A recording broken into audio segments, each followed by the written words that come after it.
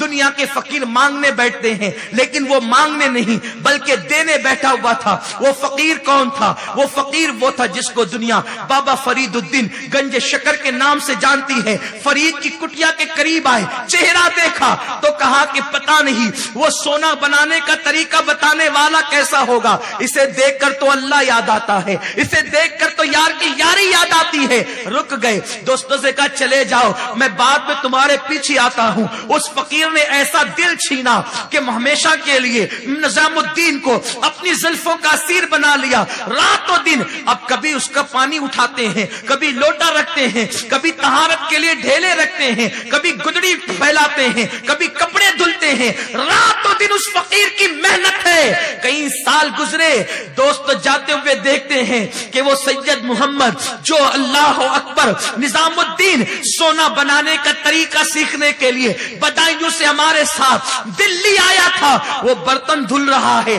دوستوں نے دور سے دیکھا، کہا سید محمد دیکھ ہمارے پاس تھیلے کتنے ہیں، توڑے کتنے ہیں۔ دیکھا تو سب کے پاس اتنے تھیلے تھے اور سب میں سونا بھرا تھا۔ اٹھ کر کے گئے، کیا ہوا؟ کہا سونا بنانے کا طریقہ مل گیا، دیکھ ہم کتنے مالدار ہو کر آئے۔ جوانی کے ایام تھے، دل میں خیال آیا میں کہاں آ کر کے پھنس گیا، کاش ان کے ساتھ چلا جاتا تو مجھے بھی سونا بنانے کا طریقہ مل جاتا اور دنیا کے اندر میں بھی مالدار ہوتا، میرا بھی محل ہوتا، ماں کے ساتھ بڑی اچھی زندگی گزرتی۔ اللہ اکبر، دل میں خیال آنا تھا۔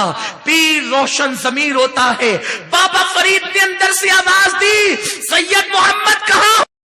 لبیک کہتے ہوئے اندر پہنچے۔ کہا بیٹے استنجا کی حاجت ہے، جا ڈھیلا لے کر کے آ۔ اللہ اکبر، ڈھیلا لینے کے لیے گئے، جس مٹی کے ڈھیلے کو ہاتھ لگایا وہی سونا بن گیا۔ اسے پھینکا، دوسرے کو ہاتھ لگایا، سونا بن گیا۔ تیسرے کو اس کو پھینکا، تیسرے کو ہاتھ لگایا، سونا بن گیا۔ ہاتھ لگایا، سونا بنا، پھینکا، دوسرا، تیسرا، چوتھا۔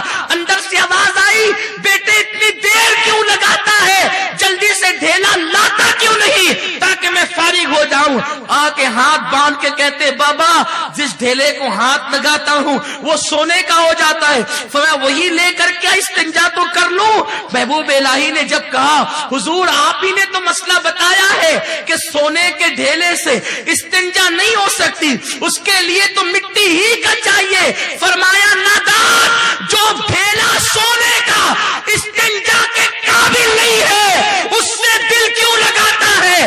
دل لگانا ہے تو مدینے کے تاجدار سے لگا لے۔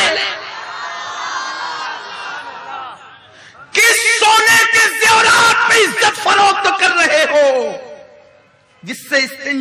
جائز نہیں ہے؟ کس کو دل میں بٹھایا ہے جو پاک بھی نہیں کر سکتا استنجا سے؟ کس بلا کی میں سے ہے سرشار ہم، دن ڈھلا ہوتے نہیں ہوشیار ہم؟ آؤ اپنے اعمال کا احتساب کرو اے میری قوم کی بیٹیوں۔ زیورات قیمتی نہیں ہے، زیور کھو جائے تو بازار میں مل جاتے ہیں، عصمت لٹ جائے تو بازار میں نہیں ملتی، حیا لٹ جائے تو بازار میں نہیں ملتی۔ انسان اگر ایک درخت کے نیچے شرافت کی زندگی گزار لے تو بھی اس کی عزت کے ڈنکے بجتے ہیں۔ لباس قیمتی نہیں، لباس پر عزت کا سودا۔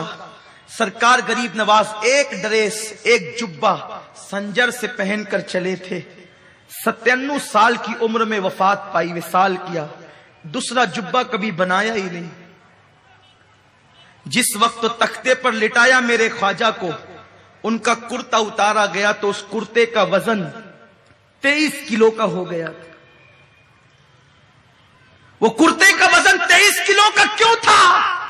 پوری زندگی ایک کرتے پر گزاری، جہاں سے پھٹتا پیون لگاتے، جہاں سے پھٹتا پیون لگاتے، جہاں سے پھٹتا پیون لگاتے، پیون در پر اتنے پیون لگے کہ اصل کرتا تو دکھتا ہی نہیں تھا، پیون ہی نظر آتے تھے، اور بار بار پیون کی وجہ سے اس کرتے کا وزن 23 کلو کا ہو گیا تھا۔ نہیں دیکھتے بڑے بڑے بادشاہ قیمتی لباس پہنتے تھے، آج قبروں کا نشان بھی نہیں۔ ایک کرتے پہ زندگی گزارنے والا خواجہ، جب دیکھو وہاں پر بھیڑ نظر آتی ہے، ہاتھ پھیلا کر لوگ خیرات مانتے ہیں۔ ارے ذرا غور تو کرو، تو لباس قیمتی نہیں ہے، اللہ کی محبت قیمتی ہے، عصمت کی حفاظت قیمتی ہے، آبرو کا تحفظ قیمتی ہے۔ اللہ اکبر۔ تو قوم کی بچیاں، آخر مجھے سمجھ میں نہیں آتا، باپ اپنی بیٹی کو موبائل لا کر دیتا کیوں ہے؟ بھائی اپنی بہن کو موبائل لا کر دیتا کیوں ہے؟ بیٹیوں کو انٹرنیٹ پر بیٹھنے کی اجازت دی کیوں جاتی ہے؟ سن لو، دل کے کانوں سے سن لو، میرے رسول کی حدیث ہے جس کو امام احمد رضا نے بیان فرمایا کہ اپنی بیٹیوں کو سورہ یوسف کی تفسیر مت پڑھنے دو۔ بہت قابل غور بات عرض کر رہا ہوں، اس پہ جتنا سوچ سکتے ہو سوچ لو، قوم کی بچیاں جتنا سوچ سکتی ہے سوچ لے۔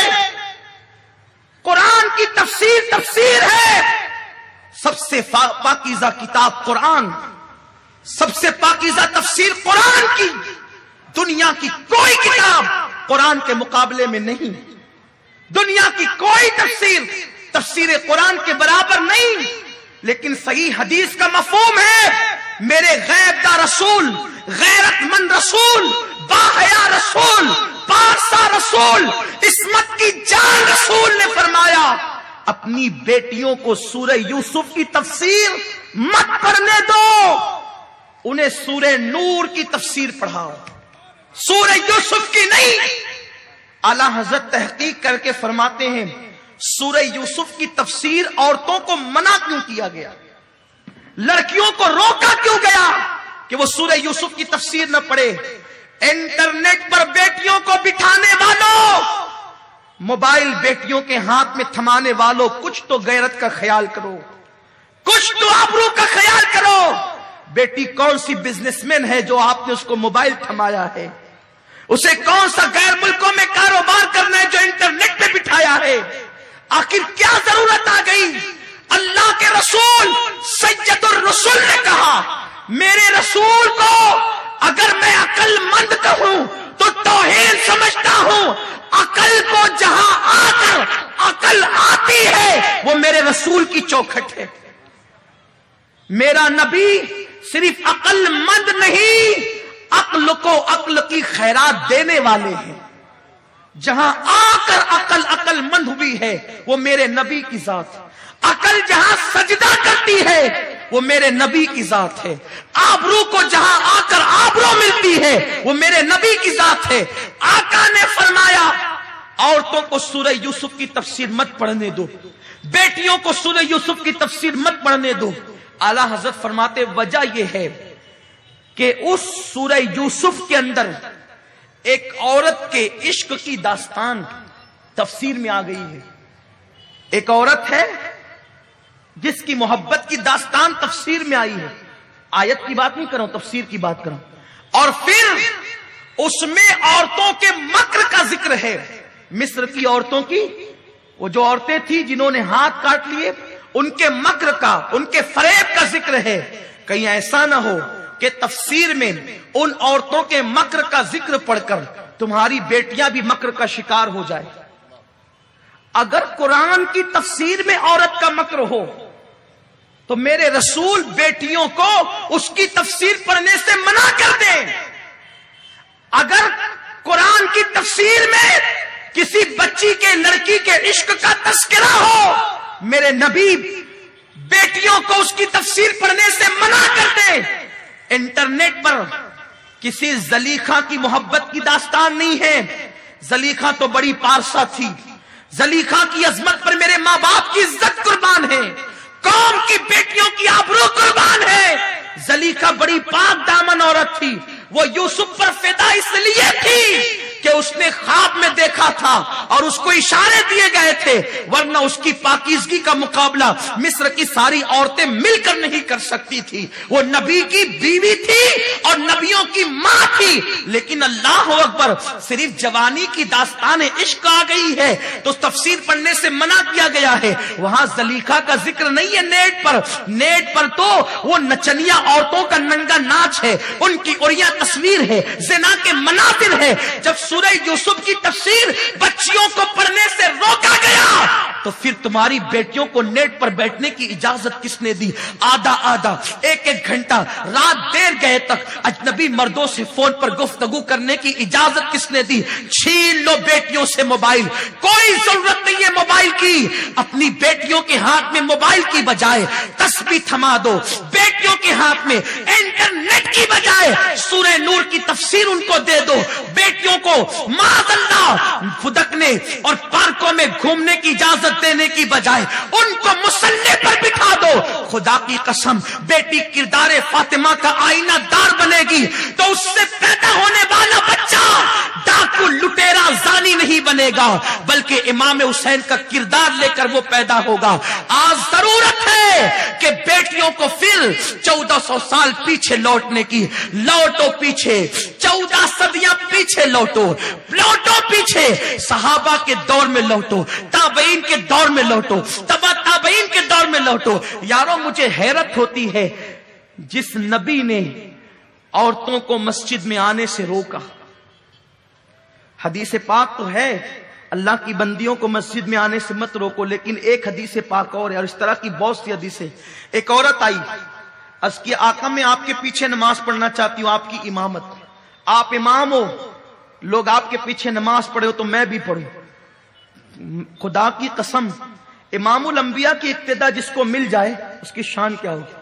آقا نے فرمایا اے عورت، میرے پیچھے نماز پڑھنے سے، میری مسجد میں نماز پڑھنے سے بہتر ہے کہ تو اپنے گھر میں نماز پڑھ.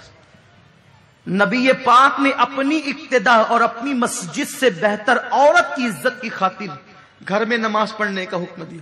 تو جس اسلام کے قانون نے عورت کو مسجد میں آنے کی بجائے گھر میں نماز پڑھنا افضل قرار دیا، اس مذہب کی عورتیں سنیما دیکھنے کہاں جاتی؟ سنیما گھر جاتی. مساج کرانے مساج گاہوں پر جاتی. سروں کو سوارنے بیوٹی پارلر میں جاتی ہے.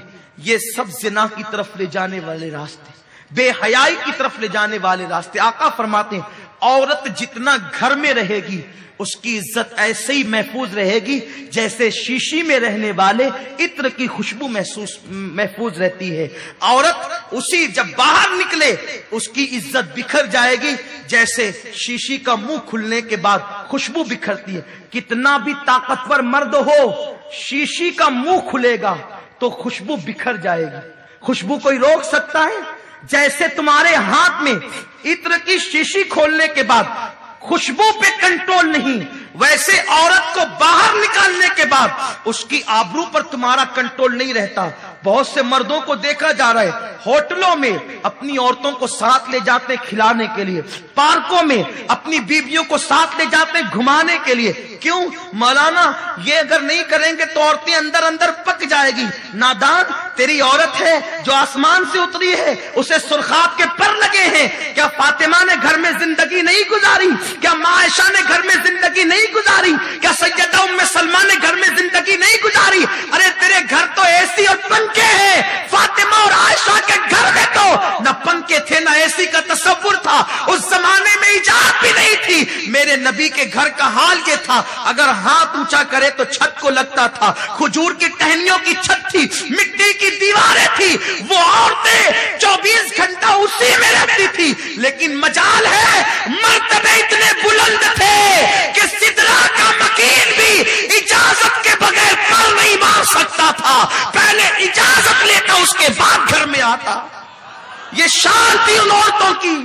تم نے گھومنے پھرنے کو سب کچھ دے دیا. یاد رکھو، میرے رسول نے فرمایا عورت کے لیے عیادت سے بہتر، میت میں شرکت سے بہتر، تعزیت کی محفل میں جانے سے بہتر اپنے گھر میں رہنا ہے. تعزیت عیادت کیا ہے؟ آقا فرماتے ہیں جب تم بیمار کی عیادت کے لیے جاتے ہو، ہر قدم پر 1 سال کی عبادت کا ثواب ملتا ہے. بیمار کی عیادت کے لیے جاتے ہو، اللہ کی رحمت میں نہاتے ہو، اور جب بیمار کے پاس بیٹھتے ہو اللہ کی رحمت میں گوتا لگاتے ہو. اتنی فضیلت ہے بیمار کی عیادت کی. آقا فرماتے ہیں بیمار کی عیادت سے زیادہ عورت کو گھر میں پردے میں رہنے میں ثواب ملتا ہے. عورت کا حال یہ ہے، عورت سراپا عورت ہے. کاش ہم اپنی بیٹیوں سے موبائل واپس لے لیتے یہ کہہ کر بیٹی تیری خواہش سے زیادہ تیری عزت محترم ہے. انٹرنیٹ پر انہیں بیٹھنے سے منع کر دیا جاتا، بیٹی انٹرنیٹ پر تیری خواہش سے زیادہ تیری آبرو محترم ہے. میرے پیارے آقا علیہ السلام کے پیارے دیوانوں، بس اپنی گفتگو کو اختتام کی طرف لے جاتے ہوئے عرض کروں، اللہ اکبر. یاد رکھیں زندگی میں میری بہنوں کیسا بھی موڑ آ جائے، کیسا بھی وقت آ جائے، کبھی پاک دامنی کا دامن نہ چھوڑنا، کبھی حیا کا دامن نہ چھوڑنا. کتنی بھی مصیبت آ جائے، کتنی بھی پریشانی آ جائے، سب کچھ برداشت کر لینا، لیکن آبرو کو لٹنے نہ دینا. سب سے قیمتی سرمایہ تمہاری آبرو ہے، تمہاری عزت ہے. میرے اللہ نے تمہیں کعبے سے بلند کیا ہے، کعبے کی عزت سے زیادہ تمہاری عزت کر دی ہے. میری بہن تیرے قدموں میں میرے اللہ نے جنت سمیٹ کر رکھ دی ہے. میرے نبی نے فرمایا الجنت تحت اقدام الامہات، جنت تمہارے ماؤں کے قدموں کے نیچے ہے، تمہارے قدموں میں جنت سمٹ آئی ہے. میری بہن تو وہ ہے. سیدی اعلیٰ حضرت فرماتے ہیں جب دلہن گھر میں آئے اس کے پیروں کو دھو لو اور دھو کر کے گھر میں چھینٹے دے دو. جب تک وہ دلہن تمہارے گھر میں رہے گی اللہ کی رحمتوں کا اور برکتوں کا نزول ہوتا رہے گا. اے عورت تیرے پیر کتنے محترم ہیں، دھل لیے جائیں تو تیری زندگی بھر گھر میں برکتوں کا رحمتوں کا نزول ہو. عورت تو نے اپنے مقام کو نہیں سمجھا، تو نے اپنے مرتبے کو نہیں سمجھا. بتوں کی پجارن عورتوں کو دیکھ کر، ناچنے والی سیریلوں کی عورتوں کو دیکھ کر تو نے فاطمہ کا کردار بھلا دیا. ارے تو فاطمہ کی کنیز ہے جس کے قدموں میں جنت ہو. وہ کسی کی آبرو پر، کسی کی دولت پر اپنی آبرو کا سودا کر لے. یہ تیری عظمت نہیں، یہ تیرا کردار نہیں. خدا کی عزت و جلال کی قسم، پوری دنیا کے محلات ایک طرف، پوری دنیا کے زیور ایک طرف، پوری دنیا کی دولت ایک طرف، ایک مسلمان بیٹی کی عزت ایک طرف. آپ کو پتا ہے یہ مومن بچیوں کی عزت ہے. دنیا تمہاری تعظیم نہیں کرے گی اگر تم اپنے آپ کا احترام نہ کرو، تم اپنے آپ کی تعظیم نہ کرو. ایک واقعہ عرض کرنا چاہتا تھا اختتام پر اور گفتگو سمیٹنا چاہتا ہوں. امام یافعی رحمت اللہ تعالی علیہ ایک واقعہ اپنی کتاب میں لکھتے ہیں، بڑی مشہور بات ہے اور دل کے کانوں سے میری مائیں اور بہنیں سنیں. اللہ اکبر. حالات آتے ہیں بڑے خطرناک آتے ہیں، اللہ آزماتا بھی ہے، آزمائش بھی ہوتی ہے، لیکن یاد رکھیے ہمیں استقامت کا پہاڑ بننا ہوگا. دنیا چند دن کی ہے. 3 بار پیٹ بھر کے کھانے والا بھی مر جاتا ہے، بھوکے رہنے والے کو بھی موت آتی ہے. محل میں رہنے والا بھی مر جائے گا، جھوپڑے میں رہنے والے کو بھی موت آتی ہے، زیور پہننے والی بھی مر جائے گی، بغیر زیور کے پیون والی زندگی گزارنے والے کو بھی موت آتی ہے، لیکن محل اور جھوپڑے والا سب کو کفن ہی پہنایا جاتا ہے۔ ایسا نہیں کہ زیور والی کو زیور کے ساتھ دفن کیا جائے گا، ایسا نہیں ہے۔ محل والے کو محل کے اندر دفن کیا جائے گا، ایسا نہیں ہے۔ جہاں محل میں رہنے والی کی قبر ہوگی وہیں پر جھوپڑے میں رہنے والی کی قبر بھی ہوگی۔ فرق اتنا ہوگا، جس نے مولا کو منا لیا ہوگا اس کی قبر جنت کے باغوں میں سے ایک باغ ہوگی، جس نے اپنی دامن کی عصمت کی حفاظت کی ہوگی اس کی قبر جنت کے باغوں میں سے ایک باغ ہوگی، اور جس نے جسم کی نمائش کی ہوگی شوہر کا محل ہوگا لیکن اندر بلکتی ہوگی۔ اور میری بہنوں ایک بات تمہیں بتا دوں، مالدار شوہر پر اترانا نہیں، زیور پر اترانا نہیں۔ کسی کا شوہر قبر میں ساتھ نہ گیا ہے نہ تمہارا شوہر ساتھ جائے گا۔ ہندوستان میں ایک جوڑے کو جانتا ہوں، لیکن ایک کی مثال دیتا ہوں جس نے محبت کا حق ادا کرنے کی کوشش کی ہے۔ بہت مشہور میاں بیوی ہے، شوہر نے حق ادا کیا محبت کا، کوشش کی، وہ شوہر ہے، اس کا نام شاہ جہاں ہے۔ لیکن آپ کو پتا ہے شاہ جہاں نے محل بنانا شروع کیا ممتاز کے لیے۔ ممتاز کے لیے محل بنانے کو کم و بیش 22 سے 23 سال کا عرصہ لگا۔ اس عرصے میں ممتاز مر گئی۔ جس کے لیے محل بن رہا تھا اس نے دیکھا بھی نہیں۔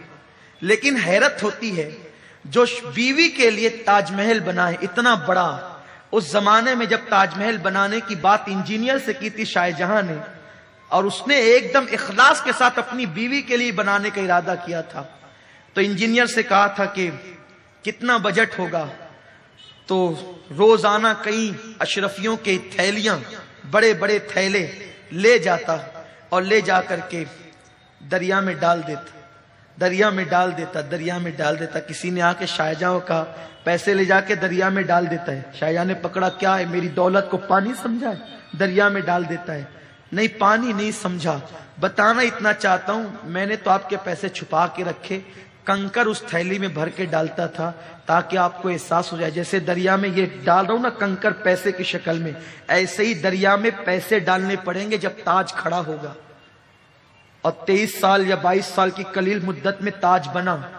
آج بھی لوگ اس کو ملکوں سے دیکھنے آتے ہیں، لیکن مجھے بس ایک عبرت کی بات، جب میں گیا شاہ جہاں کے قدموں میں کھڑا ہوا، ممتاز کے قدموں میں، شاہ جہاں کے قدموں میں، اس نیت کے ساتھ، ایک مجدد کی ماں ہے، ایک مجدد کا باپ ہے، نیک لوگ ہیں، لیکن پھر بھی بادشاہ تھا، بیوی کے لیے ممتاز کا سنگھار اتنا تھا، میری قوم کی بچیوں کو نہیں پتا، دودھ سے اسے لڑکیاں نہلاتی تھی۔ ممتاز کی تاریخ یہ ہے، ہر دن اس کے لیے نئے حوض ہوتے تھے دودھ کے، اور جب وہ گھر سے باہر نکلتی تھی تو صدف کے اندر جو موتی پیدا ہوتا ہے سمندر میں، وہ موتی اس کے بالوں بال پروئے جاتے تھے۔ میں چیلنج کرتا ہوں، مجھے معاف کرنا بھاؤ نگر کے مالداروں، کتنے بھی مالدار ہو، اپنی بیوی کو وہ سنگھار نہیں دے سکتے جو شاہ جہاں نے دیا تھا۔ لیکن حیرت کی بات یہ ہے، بہت معمولی سی بیماری ممتاز کو آئی، اور جلگاؤں جائے موت، ایک علاقہ اس کا نام جلگاؤں تھا، وہ جلگاؤں نہیں جہاں پر جو ضلع ہے وہ جلگاؤں نہیں، اس سے قریب میں ایک علاقہ دیہات چھوٹا سا جلگاؤں، تو وہاں پر بہت بڑا طبیب رہتا تھا۔ بادشاہ ممتاز کو وہاں لے گیا، وہیں بہت معمولی سی بیماری میں اس کو موت آ گئی، آخری ہچکی لی اور اس کا انتقال ہو گیا۔ اس کے بعد اس گاؤں کا نام جائے موت رکھ دیا گیا، موت کی جگہ۔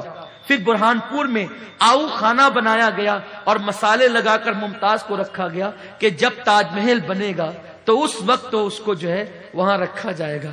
حیرت ہوتی ہے، جو بیوی کے لیے تاج محل بناتا تھا، جائے موت تک کے علاج کرنے کے لیے لے گیا تھا، مسالے لگا کر کے آؤ خانے میں رکھا تھا، ابھی بیوی کو دفن ہونے میں برسوں بچے تھے، شاہ جہاں نے فیصلہ کیا کہ مجھے دوسری بیوی کے ساتھ شادی کرنی۔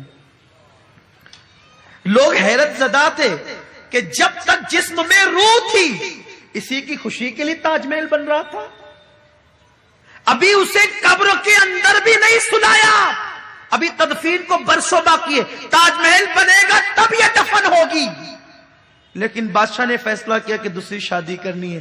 اور آپ کو یہ بھی حیرت ہوگی کہ ابھی ممتاز دفن بھی نہیں ہوئی تھی میری بہنوں کہ شاہ جہاں کے گھر میں دوسری بیوی آ چکی، بیوی نہیں بلکہ بیویاں آ چکی تھی۔ تم نے کس سے دل لگایا ہے؟ شوہر کا حق ادا کرو، لیکن یہ نہیں کہ اللہ کو بھول جاؤ۔ محلوں میں رہو تو قبر کو بھول جاؤ، یہ نہیں ہونا چاہیے۔ زندگی میں مراحل آتے ہیں، دل کسی سے نہ لگاؤ، دل لگانا ہے تو محبوب خدا سے لگاؤ۔ حقیقت میں محبت پیدا کرنا ہے، حبیب خدا سے محبت پیدا کرو، وہ محبت قبر میں بھی کام آئے گی۔ تو المختصر، بہت مختصر عرض کروں گا شارٹ پر۔ امام یافعی فرماتے ہیں دو دوست تھے، آپس میں محبت تھی، پیار تھا، الفت تھی، لیکن اتنی گہری دوستی کہ ایک سے دوسرے کا راز پوشیدہ نہ تھا۔ ایک دوست کی کیفیت اور پوزیشن یہ تھی کہ وہ اپنے ہاتھ کو آگ کے اندر ڈال دیتا تو آگ اس کے ہاتھ پہ اثر نہیں کرتی، آگ کا کوئی اثر اس کے ہاتھ پہ نہیں ہوتا۔ دوست نے پوچھ لیا یار یہ بتا تو آگ کے اندر جلتے ہوئے انگاروں میں ہاتھ ڈال لیتا ہے لیکن آگ تیرے ہاتھ پہ اثر کیوں نہیں کرتی، وجہ کیا ہے؟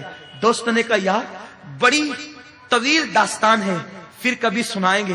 اس نے کہا نہیں، یہ کیا دوستی ہے کہ دوست بھی بناتا ہے راز بھی چھپاتا ہے۔ دوست وہ نہیں ہوتا جس سے راز چھپتے ہیں، دوست تو وہ ہوتا ہے جس کے سامنے کوئی راز ہی نہیں رہتا۔ بتانا بھائی کیا بات ہے؟ تو اس نے بتایا دیکھ تجھے معلوم ہے کہ میں مالدار ہوں، میں پہلے بھی مالدار تھا، میرا باپ بھی مالدار تھا، ہوا یہ کہ میں نے جوانی کی دہلیز پہ قدم رکھا اور میں خوبصورت بھی، اللہ نے مجھے حسن بھی دیا، جوانی بھی، طاقت و قوت سب دی۔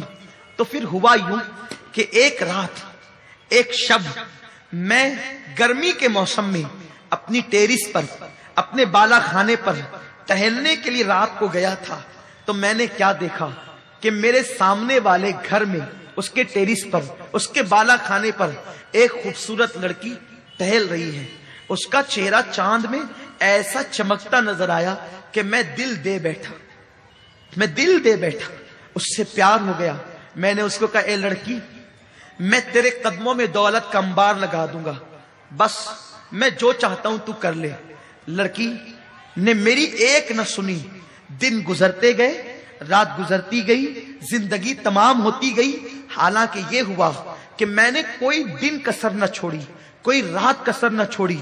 میں ملنے کی کوشش کرتا، دولت کی لالچ دیتا، مال کی لالچ دیتا، ہر چیز کی میں نے لالچ دی، لیکن وہ لڑکی تس سے مس نہ ہوئی، اس نے میری ایک نہ سنی، اس لیے کہ وہ بیٹی کی پرورش مصطفیٰ کریم صلی اللہ علیہ وسلم کی تعلیمات کے سائے میں ہوئی تھی۔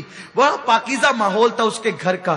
یہ ہوا کہ چند دنوں کے بعد اس کی شادی ہو گئی کسی گھرانے میں، اتفاق سے اس لڑکی کی شادی ایک غریب اور مزدور گھرانے میں ہوئی، اور پھر یہ ہوا کہ اللہ اکبر وہ ماں بھی بن گئی، بلکہ اس کے تین بچے ہو گئے۔ ایک وقت وہ آیا کہ ہمارے علاقے میں قحط سالی چھا گئی، قحط کا زمانہ آ گیا، اور جب قحط کا زمانہ آیا تو پھر میرے باپ نے مجھ سے کہا بیٹے اس وقت غریب بیچارے بھوکے مر رہے ہیں، غریب بے چین اور بے قرار ہے، ایک کام کر کہ تو یہ اناج جو ہے وہ غریبوں میں تقسیم کر، کھانے پینے کی چیزیں غریبوں کے حوالے کر، تاکہ ان کو پریشانیوں سے نجات ملے، انہیں تکلیفوں سے نجات ملے۔ کہتا ہے وہ جوان اے بھائی میں بیٹھا ہوا تھا اور لوگوں کو اناج اور کھانے پینے کی اشیاء تقسیم کر رہا تھا، ایسے میں اس قطار میں نے دیکھا کہ جسے میں چاہتا تھا وہ بھی قطار میں کھڑی تھی۔ میں نے دیکھ کر اس لڑکی کے خد و خال سے پہچان لیا یہ کون ہے،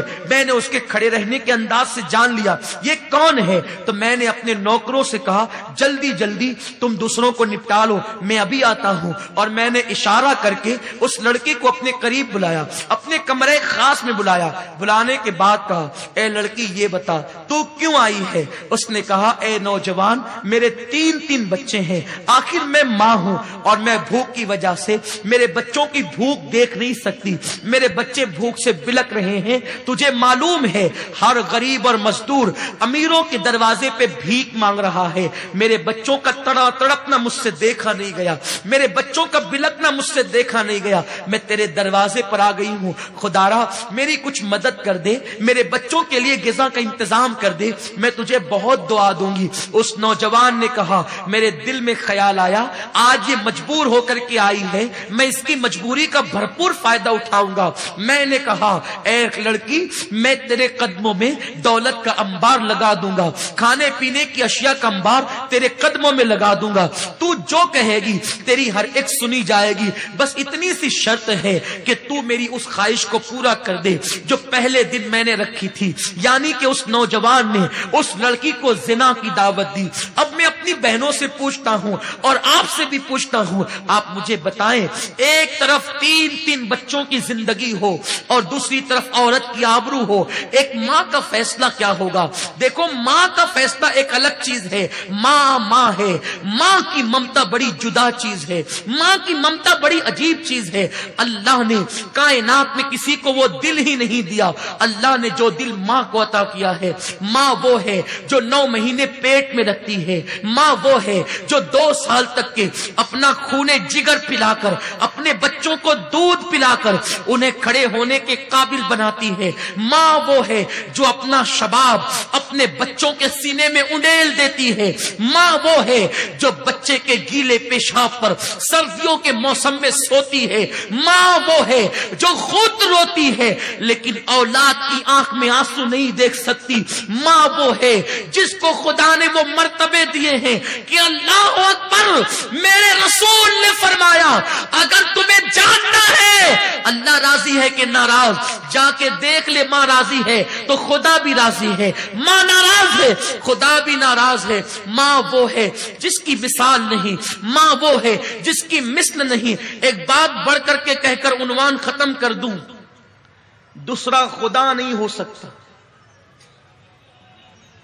اس جملے کو گانٹھ باندھ لیجئے، ماں کی فضیلت پر اس سے بڑا جملہ میرے پاس ہے نہیں۔ جس طرح دوسرا خدا نہیں ہو سکتا اس طرح دوسری ماں نہیں ہو سکتی، بس ختم۔ باپ کی دوسری بیوی کو دوسری ماں کہتے ہیں، میں اس کی عظمت پہ قربان، لیکن ایک بات بتا دوں، ماں ہوتی ہے۔ اب یہ نہیں کہ آپ کی اگر کسی کی دوسری ماں ہو تو وہ شک کرے، نہیں، وہ اس کا احترام کرے، باپ کی بیوی ہے، لیکن ماں ہوتی ہے۔ ایک بچے کی ماں مر گئی، انتقال ہو گیا۔ آپ میں سے بھی کچھ ایسے ہوں گے جن کے سر سے ماں کا سایہ اٹھ گیا ہوگا۔ جب ماں کا سایہ اٹھتا ہے نا تو کلیم کو بھی کہا جاتا ہے، موسیٰ علیہ السلام کو، موسیٰ ذرا سنبھل کر آنا۔ ماں کا سایہ اٹھتا ہے تو موسیٰ کو بھی کہا جاتا ہے ذرا سنبھل کر آنا۔ کہتے ہیں کلیم اللہ پہلی بار تو نہیں آتا، آج سنبھلنے کا حکم کیوں ہے؟ کہا موسیٰ کل تک تیری ماں زندہ تھی نا، تو نکلتا تھا تو آنچل پسار کے دعا کرتی تھی، اللہ میرے موسیٰ کی حفاظت فرما۔ اب ماں چلی گئی ہے دنیا سے، تیرے پیچھے کوئی دعا کرنے والا نہیں ہے، کلیم ذرا سنبھل کر آنا۔ ماں یہ ہے۔ ایک بچے کی ماں کا انتقال ہو گیا، ماں مر گئی، باپ نے دوسری بیوی کی۔ ایک دن چھوٹا سا بچہ معصومیت کے ساتھ باپ کے سامنے بیٹھا ہے، داغ یتیمی لے کر۔ باپ نے پوچھا بیٹا تیری پہلی ماں اچھی تھی کہ دوسری؟ ماں ایک ہی ہوتی، کہنے کو دوسری ہے لیکن ماں ایک ہی ہوتی، ممتا ایک ہی ہے، دل ایک ہی ہے، پیار ایک ہی ہے، پیٹ میں رکھنے والی وہی حقیقی ماں ہے، باقی سینکڑوں مائیں بن سکتی ہیں۔ بیٹے تیری پہلی ماں اچھی تھی یا دوسری ماں؟ بیٹے نے کہا ابا میری پہلی ماں جھوٹی تھی، جو ماں مر گئی نا، توجہ سے سن لے جن کے گھروں میں مائیں ہیں، جو پہلی ماں مر گئی نا جو حقیقی تھی وہ جھوٹی تھی، اور میری دوسری ماں سچی ہے۔ باپ نے پوچھا کیسے بیٹا؟ کہا ابا جب اسکول نہیں جاتا تھا نا تو کہتی تھی اسکول نہیں جائے گا نا تو ماروں گی، کھانا نہیں دوں گی، شرارت کرے گا نا بھان دوں گی، کھانا نہیں دوں گی۔ لیکن وہ میری ماں جھوٹی تھی، شرارت کرنے پہ کہتی تھی بھان دوں گی، کھانا نہیں دوں گی، لیکن میں اتنی شرارت کر کے آتا تو باندھتی نہیں تھی، بھوکا نہیں رکھتی تھی، سر پہ ہاتھ پھیر پھیر کر اپنے ہاتھ سے کھلاتی تھی۔ بچہ اسے کیا سمجھ ہے؟ تو کہتا ہے وہ جھوٹ بولتی تھی، باندھنے کے لیے کہتی تھی، باندھتی نہیں تھی، سر پہ ہاتھ پھرا پھرا کے کھلاتی تھی، کہتی تھی کھانا نہیں دوں گی، پھر بھی کھلاتی تھی۔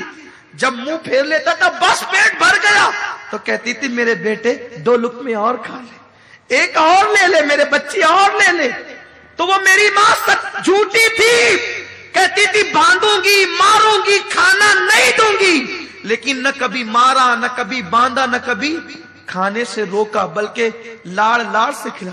دوسری ماں بڑی سچی ہے، جب کہتی ہے نا ماروں گی بہت مارتی۔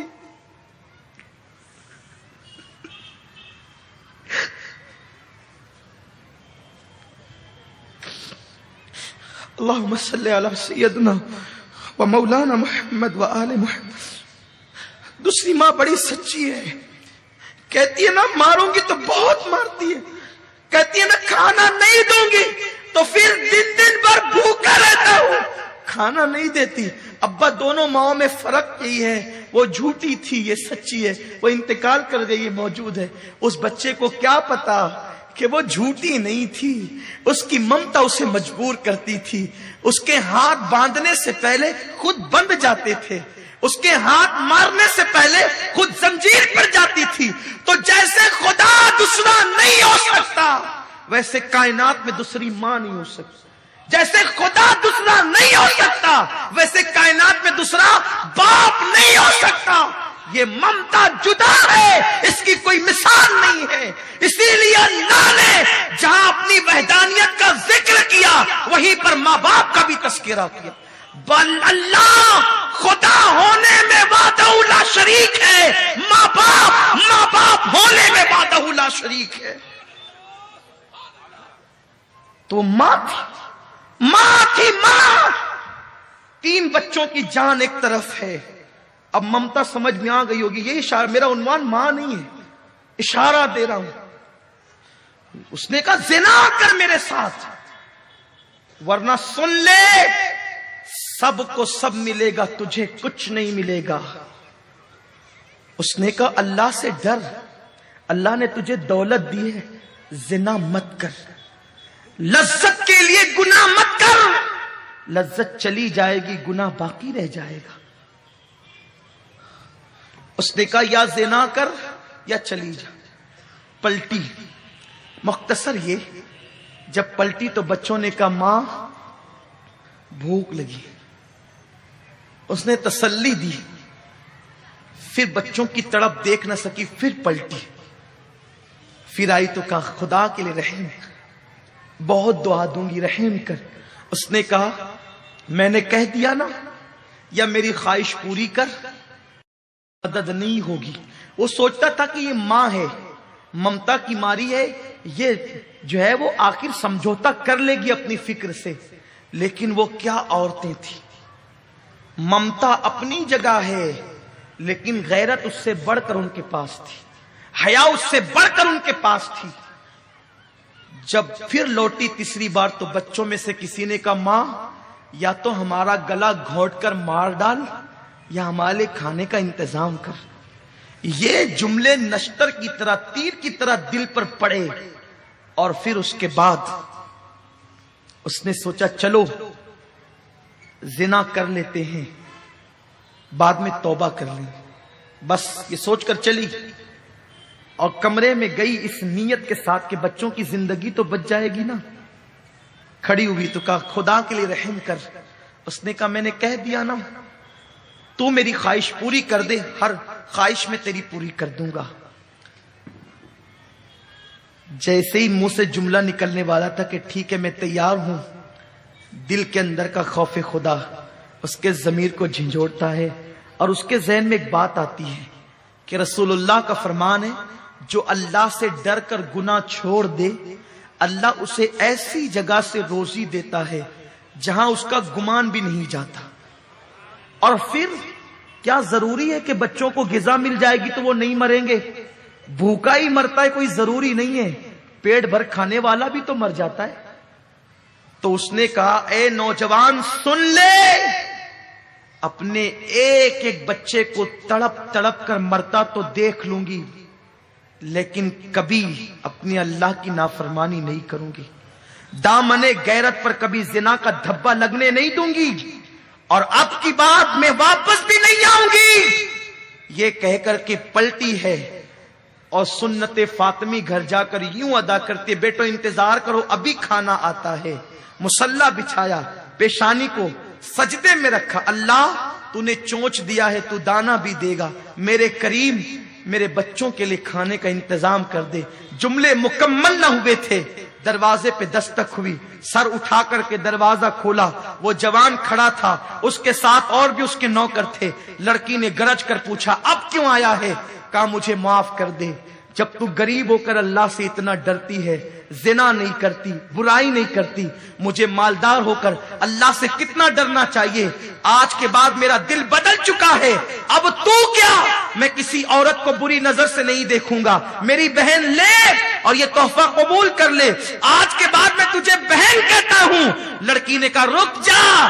پھر سجدہ کیا شکر کا اور دعا کی اللہ اگر یہ اپنے قول میں سچا ہے تو اس پر دنیا کی اور جہنم کی دونوں آگ کو حرام کر دے. وہ جوان اپنے دوست سے کہتا ہے اللہ سے ڈرنے والی اس لڑکی کی دعا کا اثر ہے کہ میں دنیا کی آگ میں ہاتھ ڈالتا ہوں تو آگ میرے ہاتھ پہ اثر نہیں کرتی. امید ہے کہ جہنم کی آگ بھی مجھ پہ اثر نہیں کرے گی. عورت اگر سنور جائے، اللہ سے ڈر کر اپنے دامن کو گناہ سے بچا لے، اس کی دعا میں اتنی تاثیر ہے. جس کے لیے دعا کر دے اس پر دنیا اور آخرت کی جہنم آگ حرام ہو جائے، جہنم اور دنیا کی آگ حرام ہو جائے. اے میری قوم کی بیٹیوں، تم بہت بڑی ذمہ دار ہو. اٹھو، عزم کرو، سیدہ فاطمہ کی کنیز بنو، ماں عائشہ کی کنیز بنو. کردار ام سلمہ کو زندہ کر دو، کردار زینب کو زندہ کر دو، ام کلثوم کا کردار یاد دلا دو، سکینہ کی یادیں تازہ کر دو. جو تمہیں دیکھے پکار اٹھے. جب 14.5 صدیاں بعد کی بیٹیوں کی یہ شان ہے تو نبی کی بیٹی سیدہ فاطمہ کی کیا شان ہوگی. چھوڑ دو موبائل کو، چھوڑ دو انٹرنیٹ کو، گندی تصویروں کا دیکھنا چھوڑ دو، سنیما میں جانا چھوڑ دو، انٹرنیٹ پر بیٹھنا چھوڑ دو، باریک اور پتلے لباس چھوڑ دو اور اللہ کی بارگاہ میں سچی توبہ کر لو. اس سے پہلے کہ موت کا فرشتہ آ کر کہے چل، تم پہلے ہی لوٹ جاؤ اللہ کی طرف. توبہ کر لو رب کی بارگاہ میں، تہجد گزار بن جاؤ، باوضو رہنے کی عادت ڈالو، روزانہ تلاوت قرآن مقدس کرو. اور مالدار بننا ہے نا، کوئی بڑی بات نہیں مالدار بننا.